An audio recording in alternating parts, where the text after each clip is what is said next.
Colegas, ¿cómo están? Vamos a meternos de lleno con la hidatidosis pulmonar. Este es un tema que sí o sí hay que dominar, no solo para nuestra práctica diaria, sino que es un clásico del EUNACOM. Así que vamos a revisar juntos los puntos clave, lo que de verdad importa. Bueno, esta será nuestra hoja de ruta. Partimos con lo básico, definición y EPI. Luego nos vamos a la fisiopato, que es clave, la clínica, las imágenes que son muy características, el manejo, y cerramos con un resumen de esos puntos que no se nos pueden olvidar para el examen. Perfecto. Empecemos por el principio. Para entender esta enfermedad, primero tenemos que saber qué es exactamente y por qué es un tema tan relevante acá en Chile. Entonces, lo primero y fundamental, estamos hablando de un parásito. Es una zoonosis, donde el pulmón es uno de los lugares favoritos para que se aloje la larva del Echinococcus granulosus. O sea, no es una enfermedad que nace en el pulmón, sino que es la manifestación local de una infección sistémica.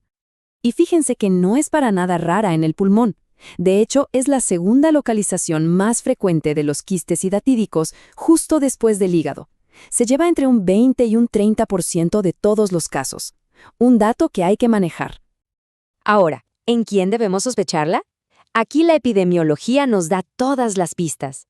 Hay que pensar en hidatidosis en pacientes que vienen de zonas rurales, sobre todo del sur de Chile. Las regiones de Aysén y Magallanes son las de más alta endemia, y ese es un dato geográfico que les encanta preguntar en el UNACOM. Muy bien, ahora vamos a lo medular, al porqué de todo.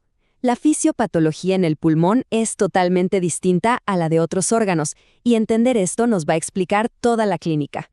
A ver, esto que vemos aquí es quizás lo más importante de toda la revisión. La gran diferencia con el quiste del hígado. Pensemos, el hígado es un órgano macizo, sólido, y cuando llega el parásito, reacciona formando una tremenda capa fibrosa, la periquística, que es como una coraza. Pero el pulmón es elástico, es blando, complaciente. La reacción del cuerpo es mínima o nula. Esto hace que la periquística sea delgadísima o a veces ni siquiera exista. Consecuencia directa, el quiste pulmonar es extremadamente frágil y tiene una tendencia altísima a romperse. Esta es la idea central. Y claro, esa fragilidad nos lleva derechito a la clínica, que tiene como dos caras de una moneda. O es un hallazgo totalmente silencioso, o es un cuadro agudo, un verdadero drama clínico. Y lo paradójico es que la forma más común de encontrarlo es sin buscarlo. La gran mayoría de estos quistes no dan ningún síntoma y se descubren de pura casualidad, en una radiografía de tórax que se pidió por cualquier otra cosa. Vemos un nódulo pulmonar solitario y ¡sorpresa! Pero acá es donde la historia cambia por completo. Esa fragilidad de la que venimos hablando tiene una consecuencia clínica muy, pero muy particular y escandalosa cuando la presión dentro del tórax finalmente vence la débil pared del quiste. Y esa consecuencia tiene nombre y apellido. Un nombre que es patognomónico y que hay que grabarse a fuego: la vómica hidatídica. Este es el evento clínico que nos grita que un quiste hidatídico pulmonar se acaba de complicar. Y la vómica no es cualquier tos con flema, para nada. Es un cuadro muy característico, una expectoración tremenda, súbita, de un líquido clarito y salado, que los textos clásicos describen como agua de roca. Y junto con eso, el paciente elimina las membranas del parásito, que se ven como ollejos de uva. Este cuadro, así tal cual, es diagnóstico. Bien, si tenemos una sospecha clínica tan potente como la vómica, las imágenes vienen a confirmar lo que ya estamos pensando, y la verdad es que nos dan signos muy decidores. Cuando el quiste está intacto, tranquilito, la radiografía de tórax es bastante simple. Vamos a ver una masa redonda, un nódulo, a veces ovalado, pero de bordes súper nítidos y de una densidad pareja. El clásico nódulo pulmonar solitario bien definido.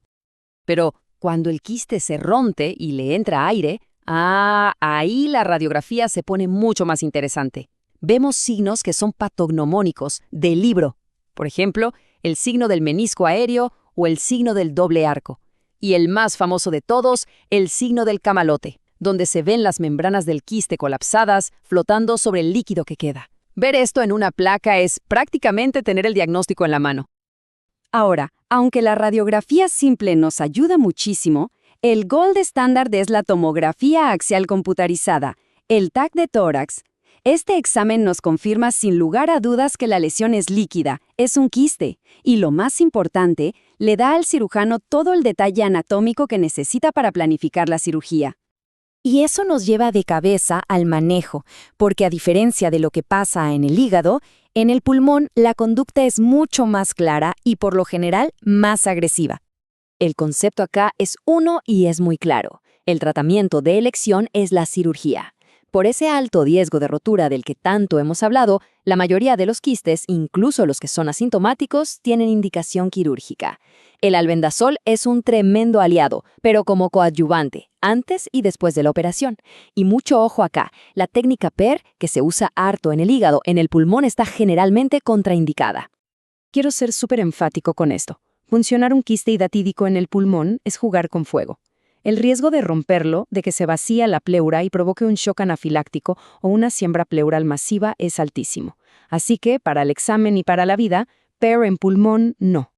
Excelente. Ya para ir cerrando, vamos a hacer un repaso final, un destilado de los conceptos de más alto rendimiento, esos datos que no se nos pueden escapar en una pregunta del UNACOM sobre hidatidosis pulmonar. A ver, en resumen. 1. Pulmón, segundo lugar después del hígado. 2. El quiste pulmonar es frágil y por eso se rompe fácil. 3. La mayoría son asintomáticos, un hallazgo casual. 4. Si se rompe a un bronquio, da la vómica hidatídica. 5. En la radiografía de un quiste complicado, hay que buscar el signo del camalote. 6. El tratamiento de elección es la cirugía. Y 7. Importantísimo, PAIR contraindicado. Con esos 7 puntos, tenemos una base muy sólida. Y para terminar, una pregunta que nos saca un poco del manual y nos lleva a la clínica del día a día. La guía dice cirugía, pero ¿qué pasa con ese paciente con múltiples comorbilidades que no aguantaría una cirugía torácica?